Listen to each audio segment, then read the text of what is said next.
मकान मिलेगा। अरे फिलहाल जो सुन तो लीजिए, रोजगार मिलेगा, व्यापार मिलेगा, ये सबका देश है, किसी एक जाति धर्म वालों का नहीं है। धार्मिक मुद्दों पर इसी तरह हम एक दूसरे से आपस में लड़ते लड़ते मर जाएंगे, खप जाएंगे। लेकिन इस देश में किसी ऐसे बोर्ड की आवश्यकता नहीं है। इस देश में बाबा साहब डॉक्टर भीमराव अम्बेडकर द्वारा बनाया गया संविधान है। ये वक्फ बोर्ड पे इतना घमासान अचानक से क्यों मचा हुआ है? ये अचानक से इतना घमासान क्यों हो रहा है वक्फ बोर्ड पे? देखिए, यह घमासान अचानक से नहीं है, क्योंकि देश की आज़ादी के बाद पूर्ववर्ती सरकारों ने जिस तरह से वक्फ बोर्ड को लाया मुस्लिम तुष्टीकरण के लिए, और ये तुष्टीकरण बढ़ते बढ़ते स्थिति ये 10 साल पहले भी तो हो जाना चाहिए था। मोदी की सरकार तो 10 साल पहले भी थी। नहीं, मोदी की सरकार 10 साल पहले थी। बहुत से काम होते हैं सरकारों के पास, और मैं सरकारों से बहुत ज़्यादा मतलब नहीं रखना चाहता हूँ। मैं बहुत स्पष्ट कहना चाहता हूँ कि वक्फ बोर्ड आखिर जब बना हिंदुस्तान में तो सनातन बोर्ड क्यों नहीं बना? और धर्म के मानने वाले हैं उनके धर्म के बोर्ड क्यों नहीं बने? सिर्फ वक्फ बोर्ड की ही आवश्यकता क्यों थी? जबकि दुनिया के किसी मुस्लिम राष्ट्र में वक्फ बोर्ड नहीं है, तो हिंदुस्तान में वक्फ बोर्ड की जरूरत क्या है? पहली चीज, आर्थिक स्थिति उस समय खराब थी मुसलमानों को, इसलिए बनाया गया था। काफ़ी चीज़ें थी जो मुसलमानों को फेवर में नहीं गई थी, उसके लिए मुसलमानों की आर्थिक स्थिति की खराब थी, चीजें खराब नहीं, उसकी तो चिंता आपको थी, तो उसकी चिंता के लिए पाकिस्तान दे दिया गया, मुसलमान पाकिस्तान चले गए। जो मुसलमान यहाँ पे रह गए तो उनकी आर्थिक स्थिति कहाँ से खराब हुई? वक्फ बोर्ड बना देने से उनकी आर्थिक स्थिति अच्छी हो गई। आज वो पंचर बनाने से लेकर के नाईगिरी का काम कर रहे हैं, तो क्या आपको दिखाई पड़ रहा है कि उनकी आर्थिक स्थिति अच्छी हो गई? मुसलमानों को हमेशा बेवकूफ़ बनाने का काम किया गया। हाँ, वक्फ बोर्ड में कुछ लोग जो इनके पदाधिकारी थे, अपनी कमाई के लिए उन्होंने वक्फ बोर्ड का इस्तेमाल किया और देश की संपत्तियों पर लूट मचाया लोगों ने, और वक्फ बोर्ड के नाम पर वक्फ की संपत्ति घोषित करने का काम किया। जो वक्फ बोर्ड को इतना पावर दे दिया गया पूर्ववर्ती सरकारों ने, मनमोहन सरकार ने जब बाद में संशोधन किया वक्फ बोर्ड का, तो उस समय इतना पावर दे दिया गया कि आपके मकान को अगर वक्फ बोर्ड कहता है कि ये मकान वक्फ की संपत्ति है, तो पहले प्रशासन आपसे मकान खाली करा लेगा और वक्फ को सौंप देगा, और आप सिद्ध करते रहिए कि ये हमारा मकान रहा, लेकिन आपको वक्फ बोर्ड के ट्रिब्यूनल में ही जाना पड़ेगा, जहां मुसलमान ही मजिस्ट्रेट होगा, जहां मुसलमान ही वकील होगा। ये क्या मतलब होता है इस स्वतंत्र भारत में? और इस तरह का धार्मिक स्तर पे इस तरह का जो काम किया गया, ये 100% गलत है। इसलिए मैं समान नागरिक संहिता की बात करता हूँ। इस देश में समान नागरिक संहिता होनी चाहिए, पक्ष और विपक्ष सभी को बैठ करके इस पर बात करनी चाहिए, और देश के समग्र विकास के लिए, यहाँ के सांस्कृतिक विकास के लिए जब तक समान नागरिक संहिता इस देश में लागू नहीं होगा, इस देश का विकास नहीं हो सकता है। और इस धार्मिक मुद्दों पर इसी तरह हम एक दूसरे से आपस में लड़ते लड़ते मर जाएंगे, खप जाएंगे, और कुछ भी नहीं हो सकता है। इसलिए वक्फ बोर्ड समाप्त करना चाहिए, और संशोधन हो रहा है तो ये संशोधन वक्फ बोर्ड के पर को कतरने का काम करेगा, और ये संशोधन होना चाहिए। आप किस तरह देखते हैं? देखिए, मैं पहली चीज़ आपको मैं बता दे रहा हूँ आपके चैनल के माध्यम से, वक्फ बोर्ड मंदिर, मस्जिद, गिरजाघर से क्या रोटी कपड़ा मकान मिलेगा? अरे फिलहाल जो सुन तो लीजिए, रोजगार मिलेगा, व्यापार मिलेगा, ये सबका देश है, किसी एक जाति धर्म वालों का नहीं है। ये जो वक्फ बोर्ड के लिए ये बैठे हुए लोग हैं, भारतीय जनता पार्टी के लोग, इनके पास और कोई मुद्दा नहीं है, इसको ये करें पहले, और जो हमारे ज़रूरत के मुद्दे हैं वो पहले बात कर लें, उस पर लाएं, और ये वक्फ बोर्ड के लिए कर रहे हैं तो ये सरासर ये गलत उनका मानना है कि वक्फ बोर्ड ज़मीनें हड़प रही है। क्या चीज़? ज़मीनें हड़प रही है। आदमी को पेट भर भोजन मिलेगा, रोजगार मिलेगा, तब ना वो जिंदा रहेगा वो ज़मीनियाँ देखने के लिए। जब जिंदा नहीं रही, मर जाए, तो ज़मीनियाँ रही कि ना रही वो ज़रूरी है। इसको पहले इस चीज़ की बात कर, वक्फ बोर्ड के लिए जो कर रहे हैं, इसका अगर ये ला रहे हैं तो ये सरासर क्यों, उसमें उनके मर्जी से ये नहीं चल रहे हैं, ये अपने लोगों को उसमें इन्वॉल्व कर रहे हैं। उसमें मुसलमानों की जो टीम बनाई जा रही है उसमें हिंदू लोगों को डाल रहे हैं। ठीक, अगर ये मंदिर का, राम मंदिर का बनाए हुए हैं, कमेटी बनाए हैं, उसमें किसी मुसलमान को तो रखे नहीं है। तो हालांकि मैं इस चीज़ के लिए सीधा इनके खिलाफ बोल रहा हूं और एकदम विरोध में बोल रहा हूं। मोदी जी, योगी जी, ये जो मुद्दे को भटकाने के लिए, हम युवाओं को भटकाने के लिए, आपस में हिंदू मुस्लिम में दंगा कराने के लिए ये मुद्दे को उछाल रहे हैं। कृपया करके हाथ जोड़ के निवेदन है कि इस मुद्दे को न उठाएं, इस मुद्दे को बंद करें, बस। इनका कहना है दंगे भी हो सकते हैं। हाँ, दंगे नहीं होंगे। दंगे देखिए तो बेवकूफ़ कराते हैं, बेवकूफ़ लोग दंगों में इन्वॉल्व होते हैं। वक्त तो देखिए कुछ है नहीं। वक्त ये है कि ज़मीन कब्जा, जो सबसे बड़ा भूमाफिया वो कब्जा कर रहा है, चाहे वक्त की ज़मीन हो, गरीब हो, गढ़ई हो, तालाब हो, पोखरा हो। और आप देख लीजिए जहाँ मुसलमान नहीं है, हिंदू सबसे ज़्यादा पोखरे, तालाब और वक्त की ज़मीनों को भी कब्जा किए हुए हैं। ये इनको लाना चाहिए भूमाफियाओं को कंट्रोल करने के लिए। आपको मैं बताऊं, बनारस में सबसे ज़्यादा मंदिरों पे कब्जा है। जो मंदिर स्कंद पुराण के काशी खंड में वर्णित हैं, उस पे आप साड़ी की दुकानें, मॉल बना दिया गए हैं। वो क्या मुसलमानों ने कब्जा किया है। पुराने जो तीर्थ तालाब थे, हर तीर्थ है, आपका शंकुधारा है, सराय नंदन का पोखरा है, खोजवा में 10 पोखरे कमच्छा गैवी, बड़ी गैवी में थे, सारे पे मल्टी स्टोरी बना दिए। तो क्या ये मुसलमान ने कब्जा किया? नहीं। ये किस मंदिर का उल्लेख है बताइए, मंदिर का नाम? अरे अभी आप जाके देख लीजिए, सती चबूतरे के पास भूत भवेश्वर महादेव का मंदिर है, ठीक है। मैं आपको सिक्का घाट पे देख लीजिए, हरी चश्मे वाले ने अभी बाउंड्री, मैं मोबाइल में दिखा दूंगा, बाउंड्री बनवाया है। यहाँ तक कि मंदिर तो छोड़िए, एक नीम का पेड़ है, जाके सिक्का घाट पर देख लीजिएगा, एक मंदिर पेड़ को ही घेर दिया है। आपका कहने का मतलब कि हिंदुओं ने भी ऐसा किया है, कब्जा कर लिया है? मैं हिंदू मुस्लिम की बात नहीं कर रहा हूँ, मैं सीधे भूमाफियाओं पर अटैक कर रहा हूँ। अच्छा। ये वक्त बोर्ड हो या कोई भी बोर्ड हो, यहाँ मुद्दा भूमाफियाओं का है, ज़मीन को कब्जे से लेके है। अगर ज़मीन किसी स्टेशन पर बन जाए तो वो माफिया कोई शक्तिशाली रहा होगा, कब्जा कर लिया होगा। आज बनारस में सैकड़ों तालाब थे, कोई तालाब बचे हैं? सरानंदन का पोखरा, जिस रेवड़ी तालाब, कोई तालाब मिलेगा? कई एकड़ में वो तालाब था। बड़ी गैवी में 10 पोखरे थे, कमच्छा में 10 पोखरे थे, सारे को पाट के आप मल्टी स्टोरी बना दिए। 80 नदी को नाला बना दिए जिसमें सीवेज बह रहा है। वरना नदी को आप सीवेज बना दिए तो आप, और उसमें फिर उसके बाद होटल बना दिए ग्रीन बेल्ट में जाके, और बहुत सारे भूमाफिया उसमें अपना स्कूल और कॉलेज बना दिए। आप उनको तो रोक नहीं। सनातन बोर्ड भी बन जाना चाहिए। सनातन बोर्ड क्या करेगा इसमें? तो वही बनेगा, वही सब तो इसके जो आप कर रहे हैं जुड़ोदार हो जाएगा। माफिया सरकार लड़ेगी, भूमाफिया समस्या भूमाफियागिरी है। आप वरुणा किनारे जाइए, बहुत बड़ा कॉलेज स्कूल बना हुआ है, लहरतारा के पोखरे पर स्कूल बन गया है।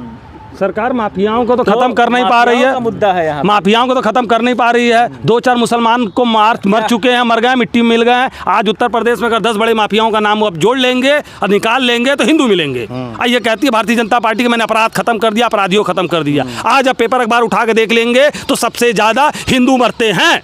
ये कहते हैं बार बार कि हिंदू खतरे में, हिंदू खतरे में, हिंदू। मुसलमान तो कभी नहीं कहते कि मुसलमान खतरे में है, लेकिन हिंदुस्तान में अगर हिंदू आप मानते ज्यादा है तो हिंदुओं का खतरे में लाया कौन? कुछ लोगों का मानना है कि ईद का त्यौहार इस बार काफी शांतिपूर्ण और बड़ा खामोशी से मनाया गया। ये क्या कह रहे थे, रोड पे नमाज, और ये कह रहे थे ना हिंदुस्तान का सारा त्यौहार रोड पे मनता है। होली रोड पे, दिवाली रोड पे मनता है, नवरात्र रोड पे, सरस्वती पूजा रोड पे, दुर्गा पूजा रोड पे, सब त्यौहार तो रोडा पे। घर में जगह नहीं रहे तो रोड पर मनाई। अब ऐसे हिसाब चले तो रोड पे नमाज पढ़ने का मतलब अलग, मस्जिद में आप रोड को हाईजेक नहीं कर सकते। नहीं, सुन लीजिए, वेरी गुड, आपने अच्छा सवाल किया। आप रोड को हाईजेक कर लेंगे? नहीं, सुन लीजिए, आज तक कोई रोड हाईजेक नहीं किया। वो रोड पे अब वो सड़क पे चल रहा है, ये लोग क्या करते हैं कि पूरे रोड को ही हाईजेक कर लेते हैं। हम तो किनारे से, भाई इनके में तो किराने से जाते हैं। परिभाषा क्या है? क्या हाईजेक? रोड को पूरे बीच में ये लोग कितने समय के लिए होता है, कितने मिनट के लिए होता है? Approx 20 minute. बस 20 मिनट। तब 20 मिनट तो बगल से डाइवर्ट करके रास्ता जाता है। 20 मिनट में करते क्या कि पूरे सड़क को हाईजेक कर लेते हैं ना। एक किनारे से चलना और सड़क को हाईजेक करने पर कह रहा हूँ कि गवर्नमेंट है, भारत सरकार में है, बनारस शहर है। हाईजेक है? क्या बात कर रहे हैं? बनारस में सब नेशनल स्टोरी में मंदिर रोड पे मिलेंगे। पीपर का पेड़ लगाओ, कब्जा। छोटी सी पिंडी रख दो, कब्जा। मुद्दा वो तो देखिए, वो तो धार्मिक भावना है, इस पे मैं उस चीज को नहीं, आप कब्जे की बात कर रहे हैं जो, वो मैं बता करिए। 1 मिनट का भी ये कहना है कि उनके साथ ये अन्याय होगा और संशोधन जो होगा। तो हम अभिषेक सिंह जी से बात करेंगे, संतोष सिंह जी से पहले हम बात करते हैं। मुसलमान कह रहे हैं कि उनके साथ ये अन्याय हो रहा है और विपक्ष भी ये कह रहा है, तो कुछ सोच के ही कह रहा होगा। 222 सांसद हैं उनके भी। नहीं, अन्याय होगा, किस बात का अन्याय होगा? अभी तक आपने इस हिंदुस्तान में खाली लैंड जिहाद किया, ज़मीनों पर कब्जा किया, तो उस समय तो आपको अच्छा लग रहा था। लेकिन अब आप कह रहे हैं कि ये बुरा हो रहा है। बुरा क्या हो रहा है? सीधी सी बात है। आपके कहने का मतलब है मुगलों का बदला ले रहे हैं आप लोग, जो मुगल ने सब कर दिया। नहीं, मुगलों का बदला नहीं लिया जा रहा है। देखिए, आप स्पष्ट तौर पे देखिए 1000 साल तक ये हिंदुस्तान गुलाम रहा है। उसमें मुग़ल से लेकर के अंग्रेज़ तक थे। लेकिन ये आज आज़ाद भारत है और आज़ाद भारत में हमें अपने प्राचीन सांस्कृतिक गौरव के साथ चलना पड़ेगा। लोग कहते हैं कि रोजगार पे बात करिए। आप देखिए विश्वनाथ कॉरिडोर बना, इसी काशी में आप भी रह रहे हैं, हम भी रह रहे हैं, मंदिर भी टूटे और ये उसमें, भी रह रहे कई हैं। मंदिर भी टूटे हैं, कई देवी देवताओं की मूर्तियों को नष्ट किया गया। ऐसा मैं नहीं, शंकराचार्य जी कर रहे हैं।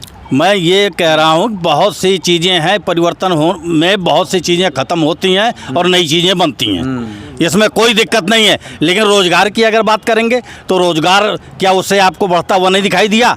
अभी सनातन का जो महापर्व हुआ कुंभ में, क्या इससे रोज़गार में बढ़ोतरी आपको नहीं दिखाई पड़ी?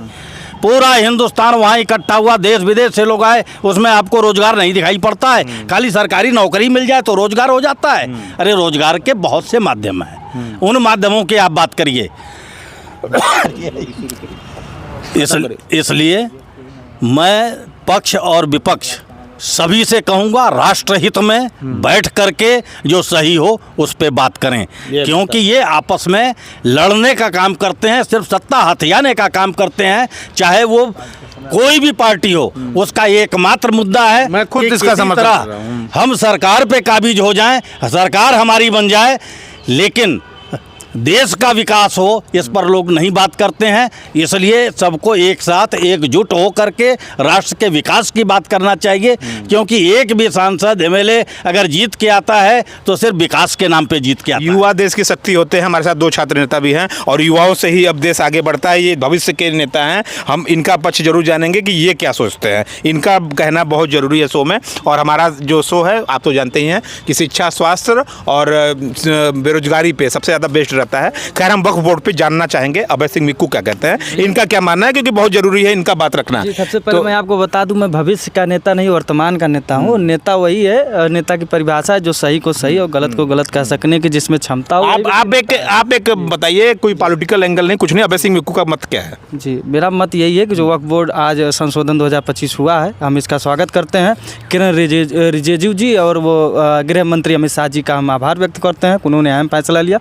यह वक्फ बोर्ड समाप्त कर दिया जाना चाहिए था, लेकिन कुछ कारणों से हो सकता है समाप्त नहीं हो पाया। आने वाले भविष्य में मैं उम्मीद करता हूं कि वक्फ बोर्ड पूरी तरीके से समाप्त कर दिया जाएगा। क्यों समाप्त कर देना? इस सेकुलर कंट्री में किसी भी इस तरीके से धार्मिक बोर्ड की कोई आवश्यकता नहीं है। इस देश में बाबा साहब डॉक्टर भीमराव अम्बेडकर द्वारा बनाया गया संविधान है, जिसे हम आत्मसात करते हैं, उसी के बताए हुए रास्ते पर चलते हैं। जी, तो आप ही लोग को, बहुत लोग कह रहे हैं कि मंदिरों के लिए लगातार कहते रहते हैं कि मंदिर में लगातार सनातन बोर्ड भी होना चाहिए। वो लोग अब सनातन बोर्ड के विरोध करते हैं ना, वो अपना अपना सब राजनीति कर रहे हैं। हाँ, सबका अपनी अपनी राजनीतिक रोटियां हैं, सब सेक रहे हैं। लेकिन इस देश में किसी ऐसे बोर्ड की आवश्यकता नहीं है। इस देश में बाबा साहब डॉक्टर भीमराव अम्बेडकर द्वारा बनाया गया संविधान है, उसी के अनुरूप यह देश चलना चाहिए। चला भी है, जब से देश आज़ाद हुआ उसके बाद चल रहा है, आगे भी चलता रहेगा। खैर ये छोटी मोटी ऐसी जो हवाएं चलती रहती हैं, सब समय के अनुरूप में सब समाप्त हो जाएंगी। और मोदी जी बहुत अच्छा कार्य कर रहे हैं। हमारे साथ एक क्रांति का रोजगार जो है नहीं मिल रहा है, हम इसका पूरा सरकार से भी कहते हैं कि आप रोजगार नहीं दे रहे हैं युवाओं को। एक दिन यह रोजगार एक बड़ा रूप लेगा, एक देश में बड़ा आंदोलन होगा रोजगार को लेकर के। इस देश में बहुत समस्या है, जो सबसे मूल समस्या है, लेकिन उसी के साथ आप मानते हैं रोजगार समस्या, रोजगार पे बात होनी चाहिए। जी, रोजगार पे बात होनी चाहिए। रोजगार इस देश की सबसे प्राइमरी समस्या है, लेकिन सेकेंडरी यह है सांस्कृतिक उत्थान भी इस देश का होना जरूरी है, जिससे कि पिछले कई दशकों में भारत के सांस्कृतिक उत्थान नहीं हो पाए थे। आक्रांता आए और इस देश को बर्बाद के लूटे चले गए, इसलिए इस देश का कहना बहुत जरूरी है शो में। और हमारा जो शो है आप तो जानते ही हैं कि शिक्षा, स्वास्थ्य और बेरोजगारी पे सबसे ज़्यादा बेस्ट रहता है। खैर हम वक्फ बोर्ड पे जानना चाहेंगे अभय सिंह मिक्कू क्या कहते हैं, इनका क्या मानना है, क्योंकि बहुत जरूरी है इनका बात रखना। जी, सबसे पहले मैं आपको बता दूं, मैं भविष्य का नेता नहीं वर्तमान का नेता हूं। नेता वही है, नेता की परिभाषा है जो सही को सही और गलत को गलत कह सकने की जिसमें क्षमता हो। आप एक बताइए, कोई पॉलिटिकल एंगल नहीं, कुछ नहीं, अभय सिंह मिक्कू का मत क्या है? जी, मेरा मत यही है कि जो वक्फ बोर्ड आज संशोधन 2025 हुआ है, हम इसका स्वागत करते हैं। किरण रिजिजू जी और वो गृह मंत्री अमित शाह जी का हम आभार व्यक्त करते हैं, उन्होंने अहम फैसला लिया। यह वक्फ बोर्ड समाप्त कर दिया जाना चाहिए था, लेकिन कुछ कारणों से हो सकता है समाप्त नहीं हो पाया। आने वाले भविष्य में मैं उम्मीद करता हूँ कि वक्फ बोर्ड पूरी तरीके से समाप्त कर दिया जाएगा। क्यों समाप्त कर देना? इस सेकुलर कंट्री में किसी भी इस तरीके से धार्मिक बोर्ड की कोई आवश्यकता नहीं है। इस देश में बाबा साहब डॉक्टर भीमराव अम्बेडकर द्वारा बनाया गया संविधान है, जिसे हम आत्मसात करते हैं, उसी के बताए हुए रास्ते पर चलते हैं। जी, तो आप ही लोग को बहुत लोग कह रहे हैं कि मंदिरों के लिए लगातार कहते रहते हैं कि मंदिर में लगातार सनातन बोर्ड भी होना चाहिए। वो लोग अब सनातन बोर्ड के विरोध करते हैं ना। वो अपना अपना सब राजनीति कर रहे हैं, हाँ, सबका अपनी अपनी राजनीतिक रोटियां हैं, सब सेक रहे हैं। लेकिन इस देश में किसी ऐसे बोर्ड की आवश्यकता नहीं है। इस देश में बाबा साहब डॉक्टर भीमराव अम्बेडकर द्वारा बनाया गया संविधान है, उसी का अनुरूप यह देश चलना चाहिए। चला भी है, जब से देश आज़ाद हुआ उसके बाद चल रहा है, आगे भी चलता रहेगा। खैर ये छोटी मोटी ऐसी जो हवाएं चलती रहती हैं, सब समय के अनुरूप में सब समाप्त हो जाएंगी। और मोदी जी बहुत अच्छा कार्य कर रहे हैं हमारे साथ एक क्रांति का रोजगार जो है नहीं मिल रहा है। हम इसका पूरा सरकार से भी कहते हैं कि आप रोजगार नहीं दे रहे हैं युवाओं को। एक दिन यह रोजगार एक बड़ा रूप लेगा, एक देश में बड़ा आंदोलन होगा रोजगार को लेकर के। इस देश में बहुत समस्या है, जो सबसे मूल समस्या है, लेकिन उसी के साथ आप मानते हैं रोजगार समस्या, रोजगार पे बात होनी चाहिए। जी, रोजगार पे बात होनी चाहिए। रोजगार इस देश की सबसे प्राइमरी समस्या है, लेकिन सेकेंडरी यह है सांस्कृतिक उत्थान भी इस देश का होना जरूरी है। जिससे कि पिछले कई दशकों में भारत के सांस्कृतिक उत्थान नहीं हो पाए थे, आक्रांता आए और इस देश को बर्बाद के लूटे चले गए। इसलिए इस देश का सांस्कृतिक उत्थान भी इस देश में हो रहा है, हम उसका भी स्वागत करते हैं। आक्रांता से तो कुछ लोग कहते हैं कि मुगलों ने भी बहुत काम कर दिया। अरे मुगल कोई काम नहीं किए हैं, जो थोड़ा इतिहासकार कहते हैं, मैं कहाँ कुछ वामपंथी इतिहासकार आए और इतिहास के साथ छेड़छाड़ किए, वो ऐसा कह के चले गए। खैर उनका बहुत योगदान नहीं रहा। हमारे पूर्वजों ने भी मुगलों का डट करके सामना किया है और उनको उनकी छठ का दूध याद दिलाने। हमारे साथ क्रांतिकारी नेता अभिषेक सिंह जी हैं, जो कि बहुत ही क्रांतिकारी नेता जाने जाते हैं यहाँ के, और इनका भी हम मत रखते हैं और देखते हैं यह क्या कहते हैं इस वक्फ बोर्ड पर। वक्फ बोर्ड संशोधन काबिल तारीफ है, अच्छी चीज़ है, लेकिन मेरे व्यक्तिगत राय में इसको समाप्त ही कर देना चाहिए था। समाप्त इसलिए कर देना चाहिए था कि जो सारी संपत्तियां हैं भारत सरकार के सीधे अधीन उसमें रहे, संरक्षण में रहे, उसके अधिकार में रहे। ऐसे तो एक दिन आरक्षण भी खत्म हो जाएगा, कुछ लोग कह रहे हैं, मैं नहीं कह रहा। अब किसी भी प्रश्न को किसी अन्य प्रश्न से जोड़ देना वो अनर्गल बातचीत ये ट्रेंडिंग चल रहा है सोशल मीडिया। अब ये वक्फ बोर्ड अलग मामला है, अब आरक्षण का मामला अलग है, और इसके लिए एक अलग से आप सभी किस दिन मिलिएगा तो आरक्षण पर आप बातचीत करिएगा, हम लोग उस पर भी विधिवत बात। दो लाइन और बोलिए, हम लोग कुछ पढ़ के अच्छे से आएंगे। और ठीक है, ये सराहनीय है, इसलिए सराहनीय है कि इसमें गैर मुस्लिम लोगों को भी, महिलाओं को भी, ज़िले के जिला अधिकारी को भी, न्यायपालिका को भी के अधिकार की बढ़ोतरी की गई। तो ये सारी चीज़ें वो देश के लिए हितकर है और समाज के लिए और सोसाइटी के लिए भी। दो सवाल मेरे जहन में है, उसके बाद हम शो को ख़त्म करेंगे और संतोष सिंह जी से है और अजय फौजी जी से है। संतोष सिंह जी से हम पूछते हैं कि बड़े बड़े नेता कांग्रेस के, बड़े बड़े सांसद ये कह रहे हैं कि मुसलमानों के साथ अत्याचार और अन्याय है वक्फ बोर्ड का संशोधन होना। कांग्रेस ने हमेशा मुसलमानों का ही साथ दिया है और सेकुलर बना दिया है हिंदुओं को। इस सनातन राष्ट्र को एकदम से गलत दिशा में ले चलने का काम कांग्रेस सरकार ने किया है शुरू से, आज़ादी के बाद से ही। क्योंकि जब देश आज़ाद हुआ, भीमराव अंबेडकर जिनके नाम पर आज भी देश चल रहा है, और कोई भी दल ऐसा नहीं है जो भीमराव अंबेडकर का विरोध करे, लेकिन उस समय भीमराव अंबेडकर का विरोध किया गया। भीमराव अंबेडकर ने स्पष्ट कहा है कि देश का बंटवारा नहीं होना चाहिए, और अगर धर्म के नाम पर देश का बंटवारा होता है तो एक भी मुसलमान हिंदुस्तान में नहीं रहना चाहिए। आखिर ऐसा क्यों नहीं हुआ? तो इसलिए कांग्रेस हमेशा दोहरी राजनीति करती है।